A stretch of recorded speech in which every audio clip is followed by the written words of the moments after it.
Today we're going to start talking about how to make your hot rod even cooler. We're going to replace all of our air conditioning parts. This old AV compressor is locked up, so we're going to upgrade it a little bit with the kit from Classic Auto Air, and we'll see if we can get that all in there. We're going to be converting it to 134A and making all this new.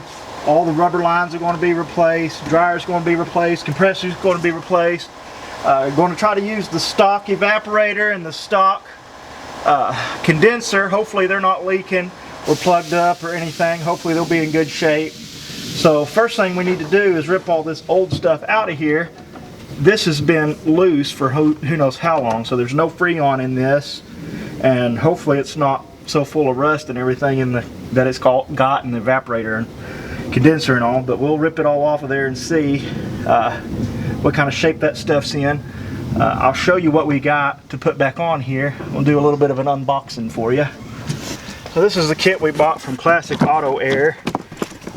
We'll show you what all we got in it.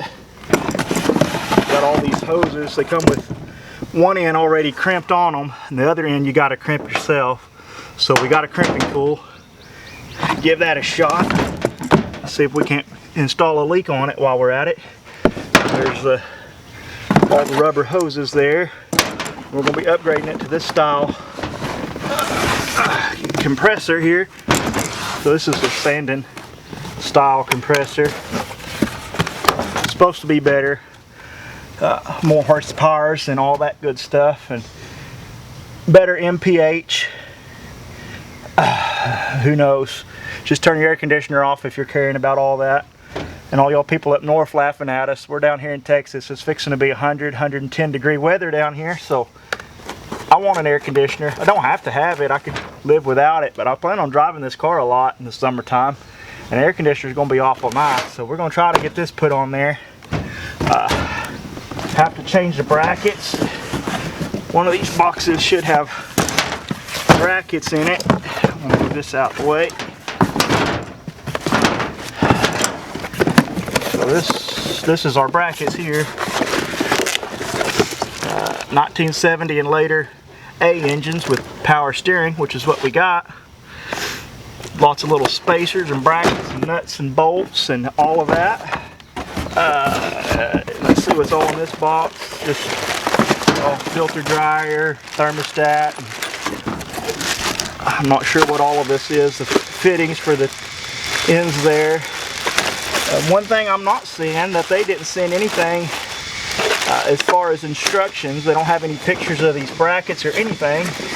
No pictures on the back of this box. It's just white. So I guess we're just going to have to use some old trial and error.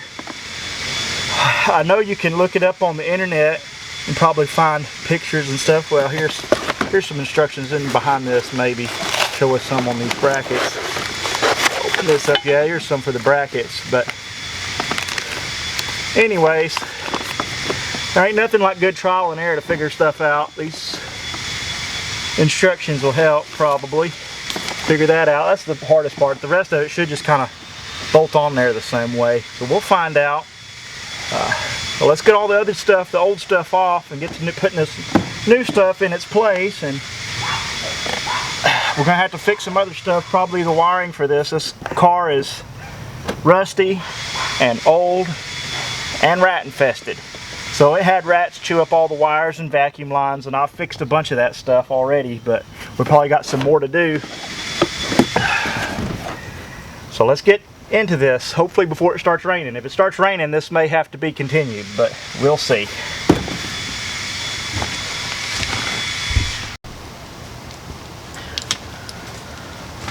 Well, it's starting to sprinkle, so I don't know how much we're going to get done on here, but we'll start taking some of this loose. Might have to close the hood and go in the house and do this again next chance I get. Been waiting on this kit for about a month and a half. It took them that long to ship it to me. And anyways, we finally got it. I got home from the car show Saturday, and it was sitting there on the front porch waiting for me, so I was happy. But it's been pouring rain, and I haven't had time to do this yet.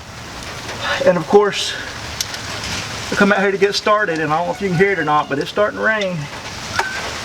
We're fixing to have to buckle it up. Take all these brackets loose and let it rain for a couple days so I can forget where they all go. Good thing they're new ones that's coming anyways. At least the rain made it cooler. It's not as hot as it was a few hours ago. Sitting over here talking and dropped a bunch of washers and spacers and everything else that I had put on there down in here somewhere. I had to find those later, I guess. Let's just throw the bolts in the engine compartment too. I'll put some over there. So basically all you need to get the compressor and all these brackets off, pretty much 9/16, maybe a couple of 1/2" bolts in there too, but mostly 9/16 all you need.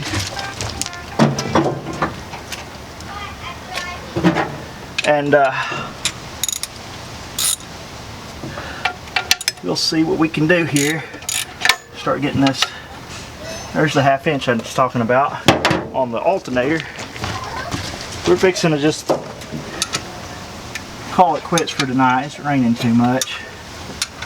I got my 1/2" Mexican speed wrench.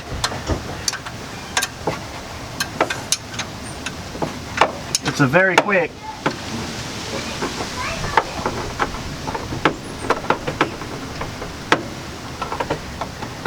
All this stuff seemed like it takes, you know, forever on camera.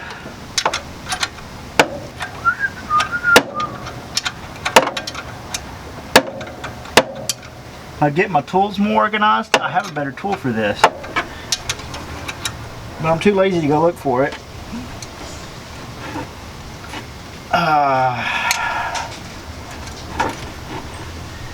I might ought to disconnect the battery.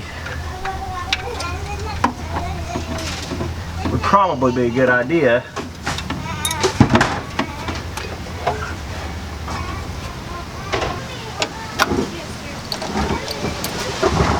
There we go. Safety first, or at least last.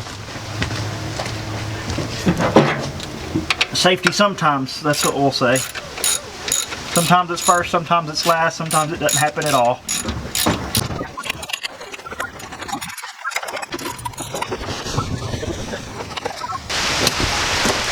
We got the old compressor out, got it laying over here on the ground, and of course it's pouring rain.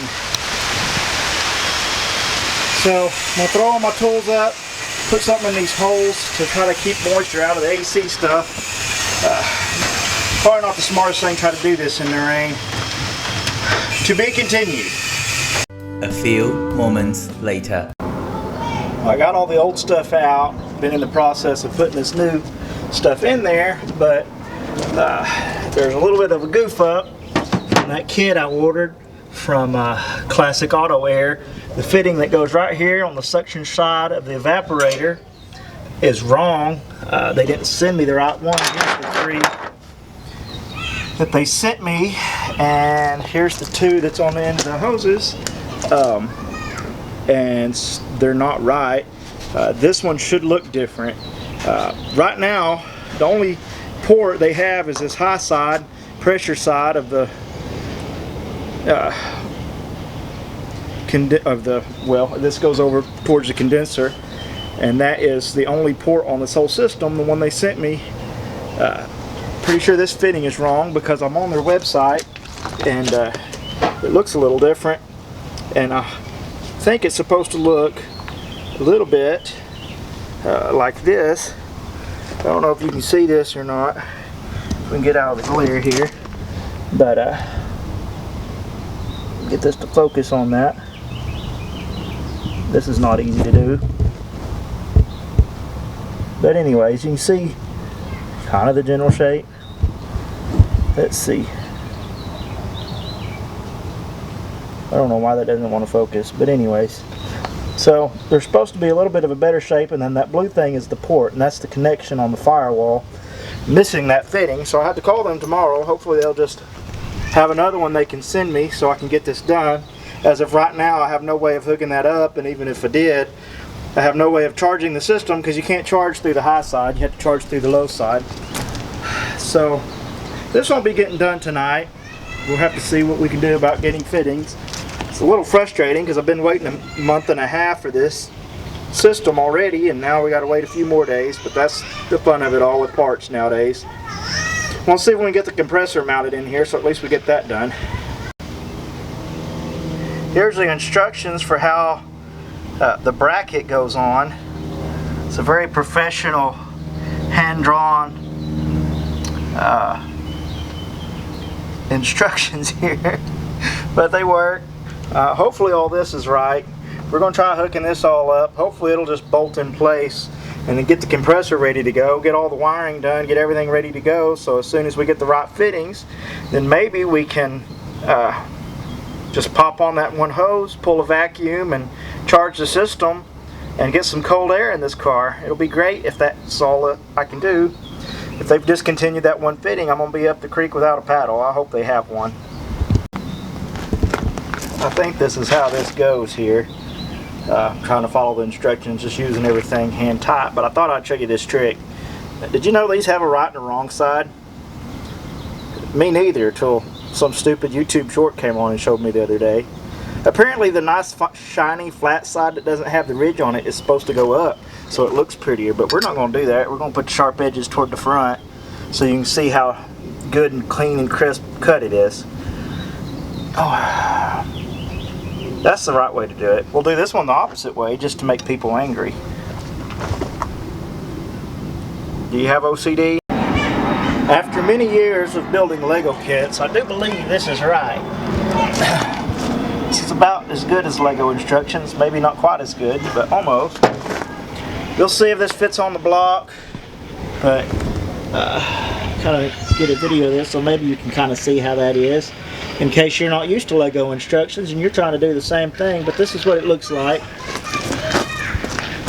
There's your alternator bolt. So these two here hold it to the front of the heads, and these go through the water pump. These two bolts here, and then that one goes over to the other head. 2,000 years later. Alright, so we're at day 2 of putting this air conditioner in. We've got all but this one fitting connected because I didn't have that fitting, but I talked to Classic Auto Air, and they're right up the road from me, so I was able to swing by there today and pick that up. They said they were sorry for not putting it in the kit, so I'm just glad they had it so I could get this done.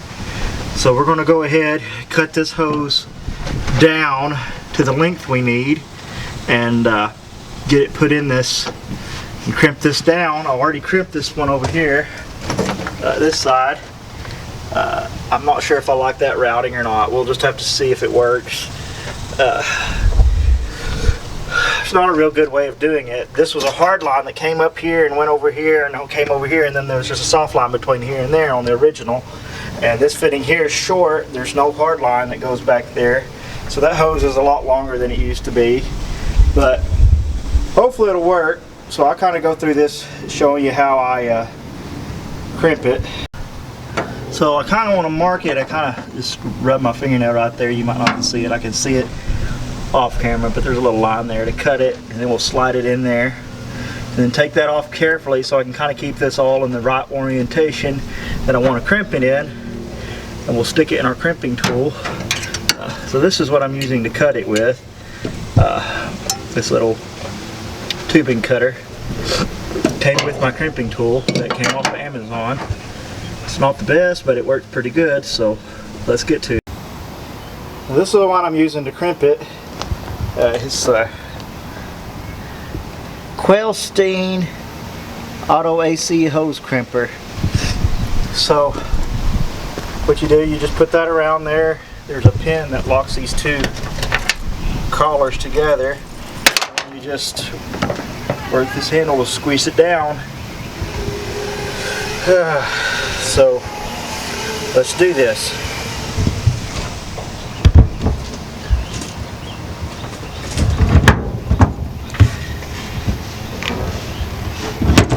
be pretty careful with the orientation on this hose. Try to keep it in the same orientation. It's a little easier said than done. Might need a bigger set. I'm pretty sure I do. I need to go up a set of dies. Let me go change the dies real quick. Alright. Attempt number 2.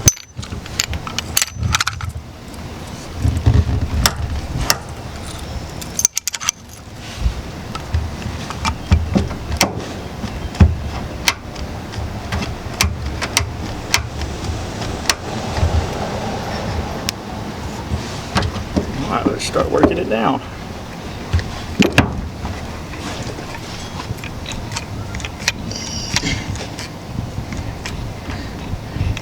Make sure you keep your hose pressed up in that crimp and it doesn't try to pull out while you're crimping. Just go to working this handle back and forth.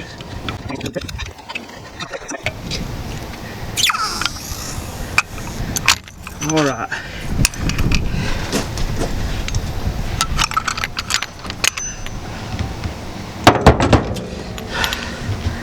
It's a pretty professional looking crimp if I do say so myself. Basically the cheapest crimping tool you can get on Amazon, but I think it's pretty good for our purposes.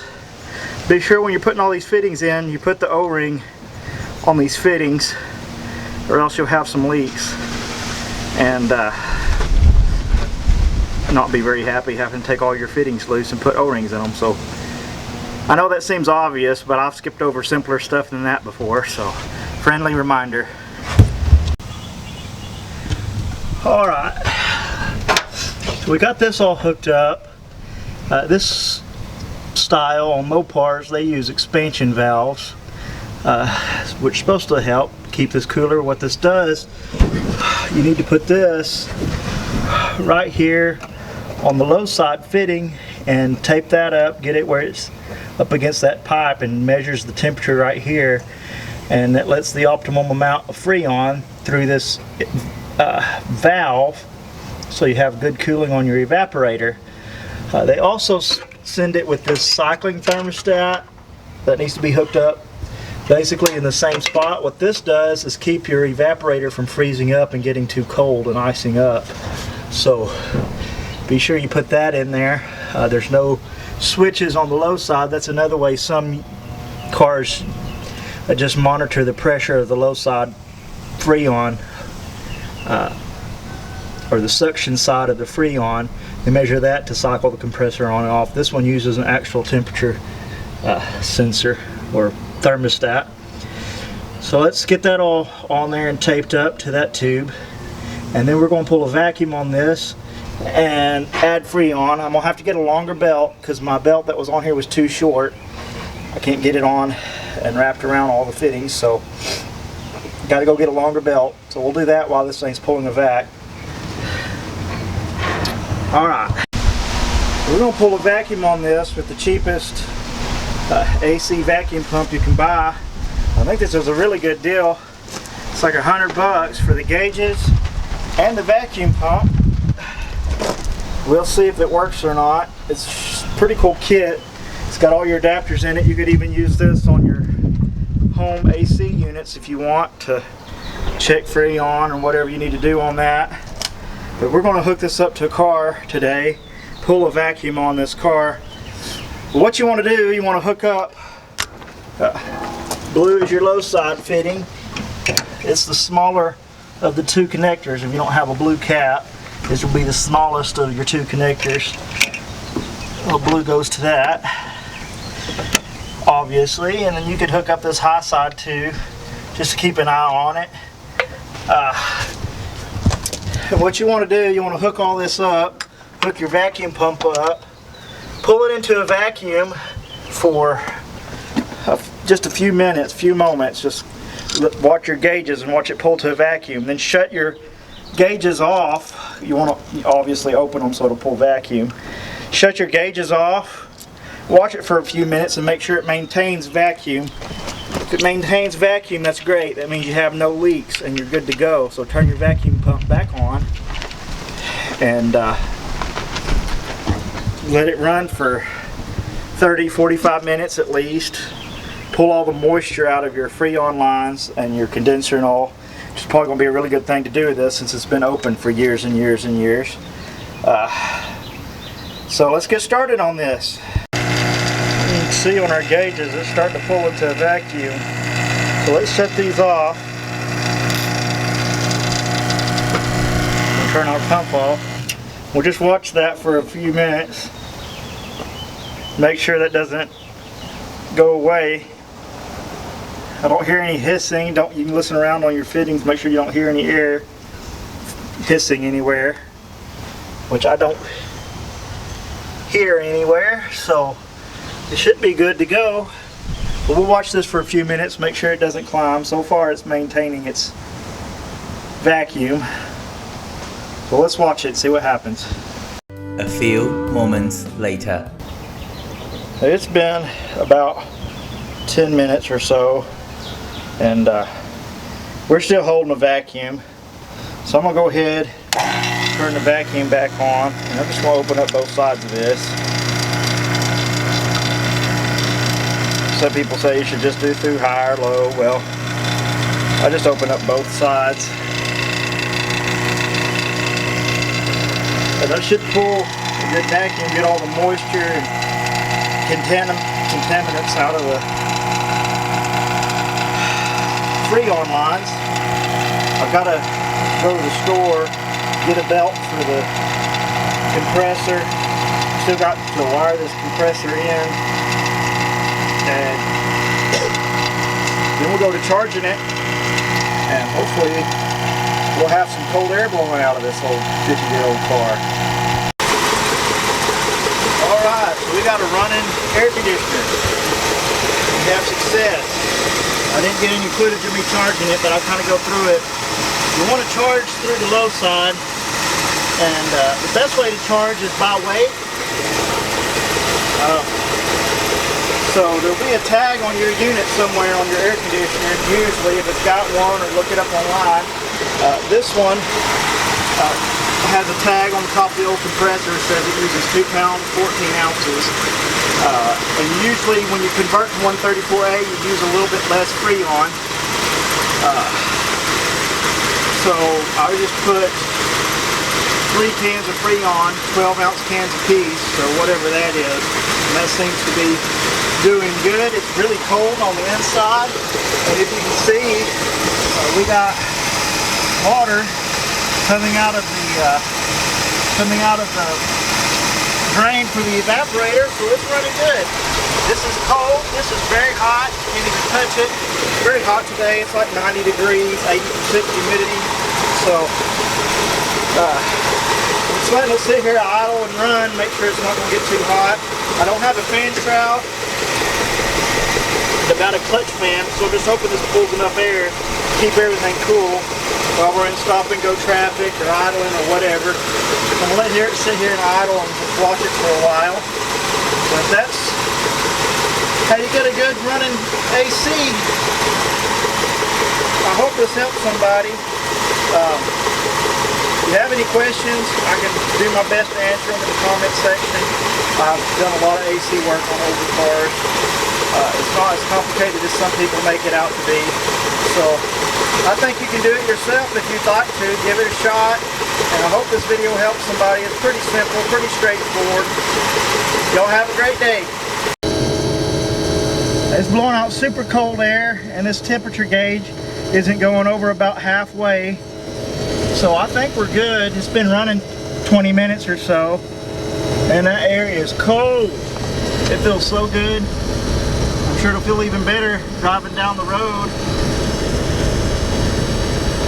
So these 100-degree days are going to be a little bit more bearable. I'll show you what I did down here. This is all the vacuum lines that hook up to this little plastic piece in here broke. So I have rigged up this little valve here. I don't know if I got a good angle of this. Ow. But I've got that where I can turn that little valve, and it'll go between defrost and blowing out the air vents on the front. So we've got both of that those working, and this controls all your compressor and AC like it's supposed to. We should be in good shape. Thanks for watching. Have a great day.